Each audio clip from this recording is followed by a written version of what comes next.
Hello everyone and welcome to another high elo game of Age of Empires. Today, good fences make good neighbors, especially when those fences are made out of row after row of snowy pine, as Blackheart, playing as the Byzantines in red, gets ready to take on the Viper, playing as the Bulgarians in yellow. Now while the players heard their herdables explore their already explored explorables, and try to get their butts up to the later stages of the game so they can attack one another through this very thick snowy pine fence. Not a bad time for us to take a look at the Civ matchup that we are going to be watching today. Now, the Byzantines, a civilization basically designed to be as hard as frickin' possible to take down. Their structures get progressively more HP as the game goes on, 10, 20, 30, 40% more in Imperial. Their bombard towers can be upgraded to do splash damage. They get Town Watch and Town Patrol for free, so they automatically see you coming from a mile away, which on a map like this, if you didn't already notice, we are not on Arabia today, Dorothy. We are on Michi, or Michi. I'm not exactly sure how to pronounce the name of this map. There was a recent post on Reddit that it's basically named after the forests of Michigan, which means that the CH is probably a softer Michi?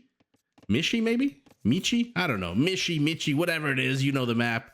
Big old forest. We'll take a look at it afterwards and see exactly what we're working with today. But as I mentioned, the Byzantines getting a lot of line of sight automatically for free with that Town Patrol and Town Watch upgrades. Now, once the battle actually starts, their units get healed twice as fast as normal by monks. They can slow down enemy advances by spamming so-called trash units for days because their camel riders, their skirmishers, and their spearman line units are all 25% cheaper. And their unique unit, the Cataphract, is a heavy cavalry unit with a massive attack bonus against the infantry that can take a beating with a good amount of HP, strong base armor, and special anti-cavalry armor. Now, when the Byzantines do finally, bit of a sheep derping out there for a second, when the Byzantines do finally decide to go up to the Imperial Age, they only pay 2/3 of the cost of doing so, which does allow them to invest their saved resources into upgrading their Cataphracts even more by giving them trample damage and an even bigger attack bonus against infantry.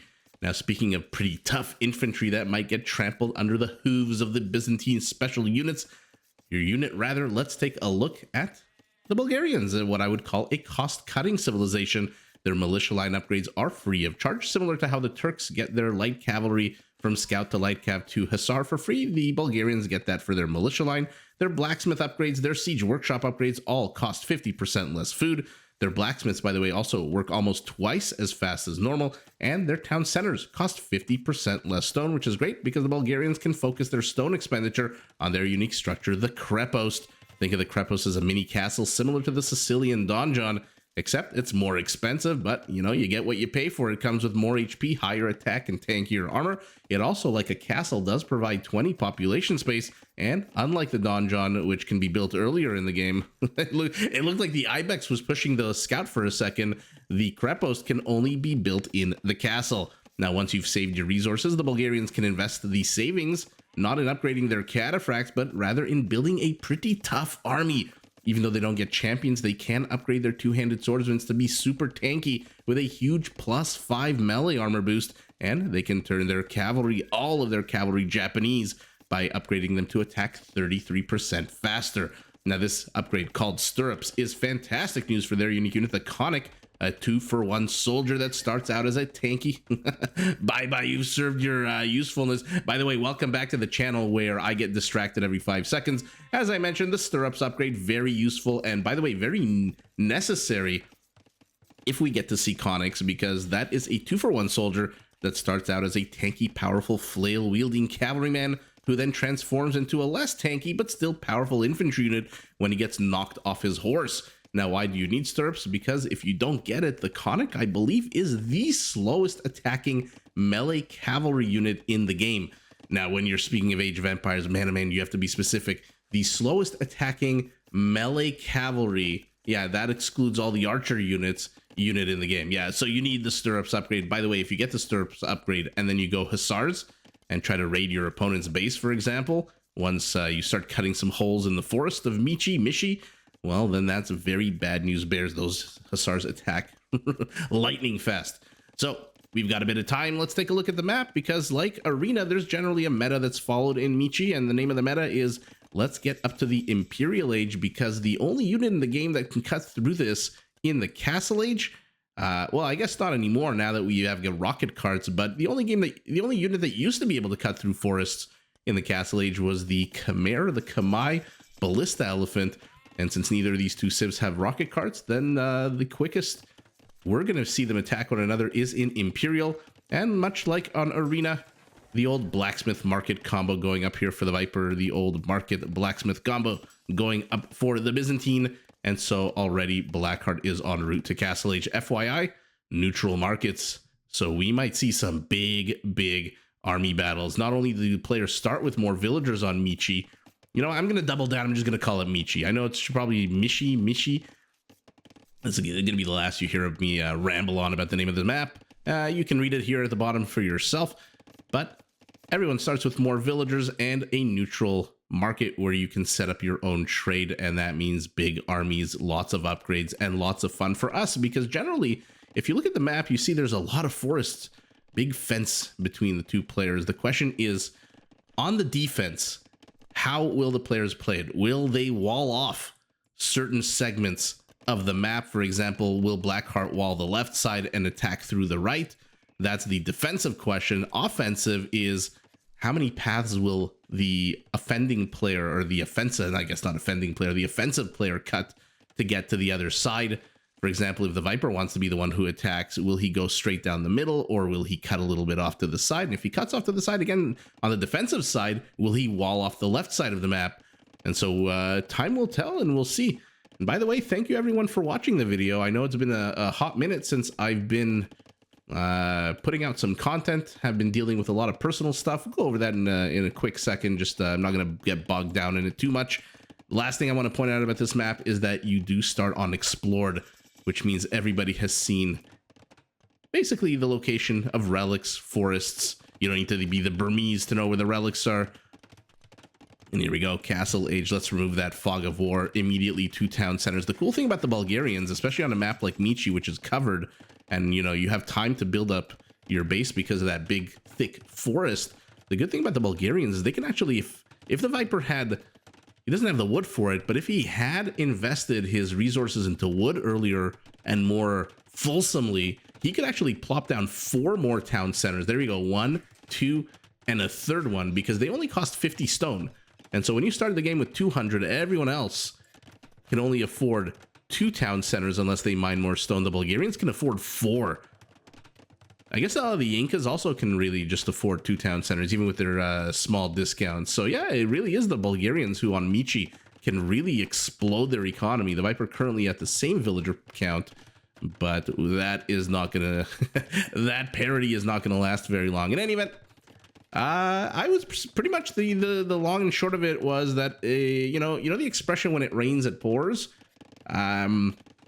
Good things and bad things, I guess, come in clumps. So I got really, if you guys know, you who watch the channel and the live streams, I was like sick on and off for the last 2 months, 3 months, just because my you know, son's in daycare, and anytime any kid is in daycare, they bring back home every single illness that every other kid in daycare has. Ooh, polar bear. Whoa, okay, that's pretty cool. I mean, come on, that's pretty cool. This game is just getting cooler and cooler with every single patch. Of course, the pathing still not fixed, but you know, you can't complain about everything. So I was getting really sick here and there, and I was doing nothing about it, not really taking care of myself. I was talking about it during the live stream a week or two ago. Basically, like after a live stream would end at 1 in the morning, yours truly at the ripe young age of 40 plus would immediately order Popeyes or McDonald's or something at like 1 in the morning, and then just eat as if I was 18 and had the metabolism or the, you know, activity or the activeness of an 18-year-old, except I was leading pretty much a sedentary lifestyle. So, you know, the positivity bias of, oh, it's never going to happen to me. Everything kind of came up unhealthy for me. I just needed a lot of time to recover. I'm still not at 100%. I'm recovered enough that I can cast and sit and you know, enjoy the game yet again. I'm not sure I'll be back to doing daily videos for the immediate future, but more and more content will be coming out as I feel better. 27 gold is not that great, although Blackheart really doesn't want to send. There we go. He's sending a villager to the far reaches of the earth, probably for another market somewhere here. The Viper, for his part, does he have any market up? He does, but he's not even wasting his time spending that 100 wood, 50 gold on the trade cards. He's going to get that market going up later. Interesting location for that market, kind of halfway. Why not closer to here to make it a bit more secure?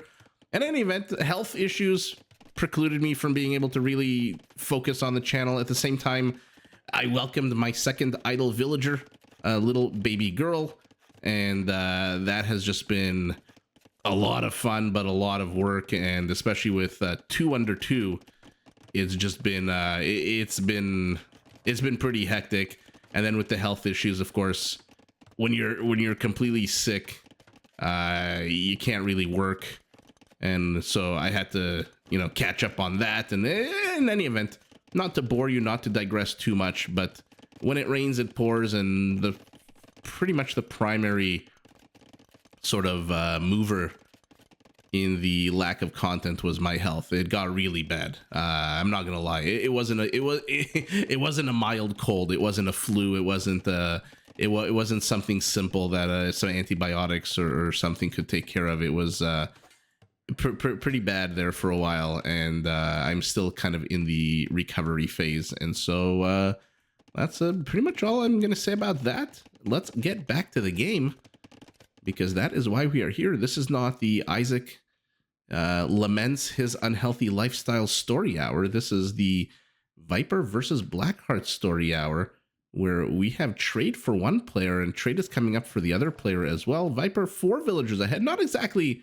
where I thought he would be with now 5 town centers, right? 1, 2, 3, 4, 5 to the 4, now 5 of his opponent. Only ahead now 2 villagers, now 4 villagers, 2 and 4 villagers, really about 5% bigger economy. Not exactly the size difference I was expecting, but the cool thing about Michi, whether you like it or not, it does give you an opportunity to practice your economics flex, you know, your skills, your economic skills with a Z, because Age of Empires really kind of half eco, half army. You know, you can't really build the right army unless your eco is in place, and you can't really build your eco unless you know what the hell you're doing. And therefore, this game really does rely on the principle of scarce resources. How are you going to spend your scarce gold? How are you going to spend your sparse gold and sparse stone? And so at the end of the day, it's pretty cool to see how these high elo players do it. For example, you know, I'm at 100 villagers. It's about 20 minutes into the game. I think now I'll take my first relic. Viper hasn't taken his relic at all. I don't really see a monastery going up for him. Excuse me. And that's another cool thing. These players have no clue what the other one is doing. They have completely different civilizations. They're on completely different sides of the world from one another. And yet they're doing the same kind of activity at the same roughly exact time. Both of them training monks. And it looks like the monk graphic is the same, although I guess for the Eastern Orthodox looking monk it would be. Ooh, cool little monastery upgrade for the Byzantines, and the more standard monastery for the Bulgarians. So I don't know, I find that I find that stuff pretty cool. I just like all these little bit of nitty-gritty things in the game. Although the action does get delayed, you know, there are people who are probably not even listening to me talk right now, since they fast forward this to when the battles actually start. But the question is, who will aggress? Who will be on the defense? This is a very flimsy wall off, by the way. I like that Blackheart is using his houses as part of the wall off. It's good and bad. Right now it's great because, you know, they're not being attacked. Once the Viper pushes in, if he pushes in through this location, Blackheart might find himself housed very, very quickly if 7, 8, 9, 10 houses go down. On this side, having a, what is it, 100? Pardon me, 650? I don't know why I said 100. I thought 600. 650 HP outpost with no armor, nakedly standing here, is not exactly the biggest deterrent. Now, some players wall themselves off with actual stone walls. We'll see. We'll see what the players decide to do, because when your stone is limited, even though trade is technically unlimited, I like that the Viper has a very nearby market here, pops out a trade card, and then it returns home with 63 gold. Cool little tactic, little strategy here. But when stone is scarce, at least initially, do you want to spend it on walls? I guess the Byzantine answer is yes, because he is heading up to the Imperial Age at pretty much at the exact same time as his opponent. And it is in fact our Byzantine who's ahead 8 villagers somehow. But look at this, now the wall's 30% juicier, going to be 40% juicier soon. And oh, the Viper of a similar mind. It's incredible. It's not like they're talking to one another and communicating and saying, hey, I'm doing this, you do that. No. They're both kind of walling themselves in at the exact same moment. Now that they focus their ecos, by the way, massive. We'll see if they decide to delete. Ooh, we're going Krepos, so we are going to see Conics.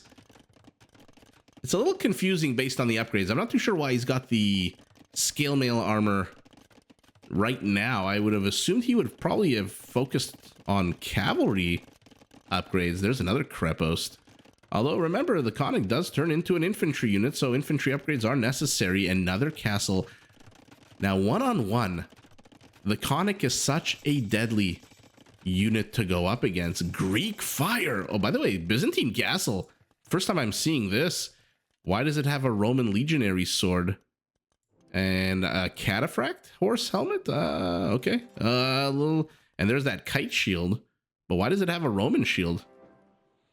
In any event, no water, so Greek fire not going to benefit anything other than bombard towers, which we're going to see, I guess, the upgrade once the chemistry completes. But I'm trying to think, if the Viper does go Conics, which it certainly, aside from siege, which he's going to need to use to bust through this forest, or at least defend against the bust through the forest. Got to be Conics, right? No, maybe not. Maybe he's going to go... You can't go... Even with Begains. Even with Begains and the +5 armor that you have on your two-handed swordsman, you cannot go infantry against the Byzantines. Why? Because the cataphract, number one, look at that upgrade, look at that bonus against infantry, +9. If he gets Logistica, that will jump up with the elite upgrade, I believe, to +18. Not quite there just yet. Now, the cataphract might be one of the few units here that could actually take the Conic on 1v1. For now, we're getting stirrups. Okay, so we are going Conics, or at least some kind of cavalry. I don't see very many... Do I even see a single stable? That's kind of weird. Why does our Bulgarian not have a stable? Or does he and I'm just not seeing it? Okay, so he's putting up a row of Krepos at the same time as our Byzantine is researching bombard towers and getting up another anchor castle to the right. Where the hell... I mean, how do you plan on researching bloodlines and husbandry if you don't have a stable? Okay, there it is. Who do I think I'm watching here? And it is the Viper, in fact, who in 40 seconds will have siege onagers, who is going to bust his way through the forest, but there's Logistica. So let's take a look at the playing field. On the left side, our Byzantine completely defended, aside from whatever this little area is. Very easy... Very susceptible to onager fire. Kind of lost interest in completing the wall here on the left. But remember, Town Watch, Town Patrol for free means they see these flaming Bulgarian balls. But already we've got our bombard towers up and running. 9 range to the 8 range of the Bulgarian siege unit. Oh, first kills of the game, a triplet of villagers, but the onager pays the price. And now let's see, what was the point of that? Viper, you've got no follow-up here. You've basically just exposed yourself. Here come the Conics. Also might want to invest in siege engineers, which he doesn't have at the moment. Let's take a look at the new upgraded skin on these elite Conics. Super cool. They look kind of the same, except they've got a bit of plumage now. They've got a little cock of the walk thing on top of their helmet. And here comes our Byzantine, whose cataphracts are elite. They're fully upgraded. And look at that attack bonus against infantry, 18. And look at the blast width, 0.5. So half 50% of a tile to the left and to the right. which is pretty damn bonkers. Okay, great attack round there. I thought that would have done a lot more damage, but okay, the graphically looked a lot more deadly than it was. So we're gonna get to see Cataphract versus Conic. Now the Cataphract is incredibly tanky, 150 HP, but wow, against Siege Onagers. Conic's a little bit less HP, but remember, when it dies, it becomes infantry, which gets trampled by the Cataphract. Looks like a single red unit has pivoted there to the right. A single Cataphract trying to get some damage done. We'll keep an eye on that and see if he accomplishes anything. For now, though, where's the follow-up for both players? They have so many freaking villagers. I can't believe they both have 173 villagers. And they're training more. Now 174. First of all, like I said, what a weird bonkers thing that they both have the exact same number of villagers without any kind of coordination. But this is just way too many villagers. I hope we're not going to get to see like 10 Conics versus 10 Cataphracts this entire game. The Viper doing a lot of friendly fire. Remember, this unit does friendly fire. This structure does not do friendly fire, I don't think. And those balls are following those Conics all the way home from the market. And it looks like, yeah, villagers are starting to die. Murder holes, not a bad idea if you're going to push in with structures that need it to get it. And look at those flaming balls from both sides. One Onager, one Bombard Tower. Now, unfortunately for our Byzantine, this ball does pierce damage, which means that the Rams are going to be very hard to take down with their 195 pierce armor. This game is very weird. Some balls do melee damage, some balls do pierce damage. You have to really know what's what. Tower goes up. Tower stays up, but sister tower falls. Is anybody carving a path through the sides? No, this is just a full... This is, I guess, why some people don't like Michi. They think it's a bit simplistic. Me build army. Me crash army into your army. Oh, me army bigger. No, no, no. I'm assuming at some point someone's going to cut another path through the forest. For now, though, if you're complaining about seeing Cataphracts take on Conics with one side having flaming Bombard Tower balls and the other building Creposts, maybe you should be watching StarCraft instead, because this is pretty damn exciting. Row on row of cavalry, heavy cavalry, striking at each other. Both players losing lots of units. Both players with very meager, pathetically small army counts. Because again, they have way too many villagers. Heavy Scorpion right now. Not too sure what the point of Heavy Scorpions is right now. I guess it's a good corollary unit to have, but you have so many Creposts here for the Viper. How is he... Why does he want to train Scorpions? It's not like the Cataphract dismounts. And here we go. Maybe this is why, to provide a little bit of backup, but there's no bonus against cavalry, I don't think. Now it's all just elephant killers. Yeah. Scorpions on Michi against the Persians, so deadly nowadays. Row upon row upon row. Our Byzantine 49 trade carts, our Bulgarian 46 going up to 47. Villager population still in the 160s, which is again ridiculous. The first player here that deletes 40 villagers and adds 40 army supply, I don't care if it's Spearman, is going to win this game. If that's even going to happen. For now, Blackheart being a little bit hesitant does draw a lot of Scorpion fire, moving his army forward, back, forward, back. And look at the similarity. On the left, we've got Bombard Towers. On the right, Crepos, both of them with their unique units, both of them with their structures. One unique, one with a unique upgrade.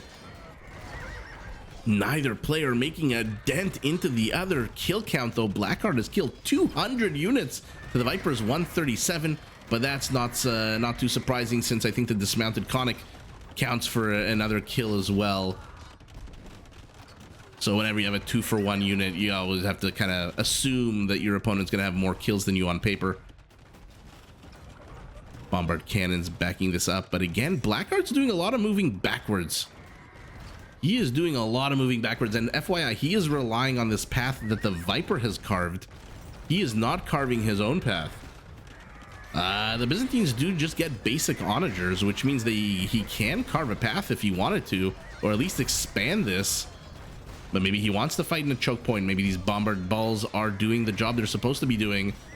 The Viper does not want any kind of incursion. He's trying to put up gates, but the timing of that gate construction project, the real estate market collapses right as he tries to build this structure here. And yet again, the players are just tearing into one another.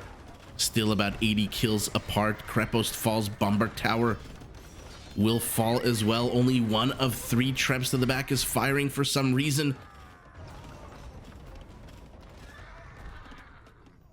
And down goes the Bombard Tower. Man, ooh, all of a sudden I can hear myself very clearly because we've got a bit of an armistice here, World War I style. Both players moving in, both players with their long-range death dealers in the back. Bombard cannon for red, Trebs for yellow. And in come the Conics. 28 of them versus 20 cataphracts. But remember, 28 Conics is really 56 military units. And the Bombard cannons have all fallen. Yeah, that's the last of the forward Bombard cannons. Uh-oh. Uh-oh. Viper's pushing in. Villagers are being brought forward, but they're on lumberjack duty. Viper's got a lot of food. If he wants to pivot right now to Hussars, the gate is open. The gate to hell has been busted open by the Bulgarian, and if he shoves in 20, even 10 to 15 Hussars right now, that would spell disaster for the Byzantine, who is now adding camels. I'm not sure how I feel about that. Camels are not great. Sure, they'll kill the dismounted Conic. I'm not sure how well they'll do against the mounted Conic, but he needs more army. They are 25% cheaper, so why the hell not? Every inch of ground that is being destroyed by the Bulgarian is being claimed by the Bulgarian. And here we go. The Viper decides, you know, I'm not going to wait for you to get your onagers to expand the path. I'm just going to expand it myself and shove in more and more units. I can't believe the players are still at 160 population. The armies are so small. Are they injured? No. Are they injured? No. Okay, so they're in pretty good health. Oh, this one annoying tree. Is he going to try to take it down? Yeah, of course it is. Oh, man. There's no OCD like in Age of Empires OCD, is there? Don't you want your units to line up so perfectly? Don't you want that one tree, that blemish of a tree like this one, to go bye-bye? Kill count. Our Byzantine is well over 100. I'm not sure if that was canceled or destroyed, but down goes a Krepost. And the Viper is being very hesitant here. In terms of production, he's got 9 more Conics en route, but camels, cataphracts, and bombard cannons. See, this is where I get a little confused with players. You know, your population blocked. Right now, you need... Right now, if our Byzantine had 4 or 5 bombard cannons, he could push the Treb back. He could destroy the Krepost. He could zone out the siege. But he can't get up to 4 or 5 because his population's capped at 163 villagers. And they clash again. Camels of all units going after the, the Scorpions. Bombard cannons again moving back. They don't want to fall prey to those onagers, but they get both onagers. Hey, hey, hey, fire at something. Both players doing a lot of moving, not a lot of action, but there we go. Finally, the Byzantine cataphract presses through. Unfortunately, for the umpteenth time, there's not really a follow-up, and not really targeted was the bombard cannonball, so misses the Scorpions, but that's okay. The castle takes care of them. It's got 12 kills at the moment. Is this the first Byzantine Treb we're seeing right now? Yes, it is. And onager on the way for our Byzantine as well. He's up to 59 trade cards. The Viper is at 52. Is this closed? It is not closed, but those units were on move command. Not anymore. Repairing villagers not quick enough. Treb falls. The center of the map continues to be blood-soaked. Castle's taking care of those dismounted Conics as more and more cataphracts move forward. Finally, he's at the right number of bombard cannons, but again, he's just moving forward and back. What is this bizarre yo-yo strategy here by Red? I guess he doesn't really have a meat shield left. This is probably where, with 2,000 wood, it would be not terrible to have some buildings to back you up. Right now is not the time to be building a stable. Right now when you're under attack is not the time to be building a stable. Probably building a stable 10 minutes ago. You have so much room on your side of the map. You have so much wood. There is no excuse not to have 10 backup barracks. Barracksai? Just to have. Just in case. Or maybe throw in 5 or 6 more stables. We'll see at the end of the day what the counts are for structures, but Viper's having a bit of a difficult time pressing in here. Again, probably because he has 160 villagers and 6,000 food. At this point, delete 30 of those villagers, add 30 more units. I don't know why pro players are so afraid of deleting villagers, especially when their bankrolls are so huge. Blackheart has 4,000 food. Okay. Whoever wins this game, the loser will die like a pharaoh, buried with his gold, his servants, and whatever concubines he has, because they are both super rich and way too heavy in the villager front. Dismounted Conic also has a little funny plume on his helmet as he moves forward. Both of them die immediately. Such a powerful unit, but such a HP weak unit. The Viper tries to bust into the top left here, right, as he continues throwing himself into the center, and that's it. So it is Blackheart with what looks like 9,000 resources, who ends up getting buried in his tomb. And this is why I was talking about the low position of the markets. Send your onager here, clear this forest out, build your markets down here. Why are they up here? Look how close they are to the fighting. This is literally what? 25 tiles away from the fighting, but forward castle, I can't click on it, which means it is fallen. It has fallen. And the Viper is penetrated, not really killing that many villagers. Vill kills is actually 55 to 25, so a lot lower than I thought it would be. And the Viper now at 149 has managed to press in. So there we go. A pretty basic, I build big army, I crash my big army into yours kind of game. Both players taking territory. I love that Blackheart was building Bombard Tower after Bombard Tower after Bombard Tower, but he ran out of stone. He had barely any gold. And so unfortunately that just spells disaster, whereas the Viper, we'll see if he bought stone. What was his payload on his trade? 68 compared to 64. So not only were the markets in a worse position, but they were also netting less and less gold for him, whereas the Viper, oh, the Viper also weirdly, I mean, it's not weird in the sense that you're on the aggressor, you're the aggressor, your opponent isn't fighting back. So you want to put your market as far away as possible. And this is probably as far away as he felt comfortable. If you put it anywhere here, the carts would probably pop out on the south side and get stuck in the trees. But putting it here makes it pretty far away from this neutral market. The only problem is this is Michi. And so your opponent can easily cut their way through this forest. And then all of a sudden your trade is under attack. And oh man, if you shove in a few ranged units into here, not that he had a few range units to shove anywhere, but if he did, then it's all of a sudden bad news bears. Where does this onager in the middle of nowhere?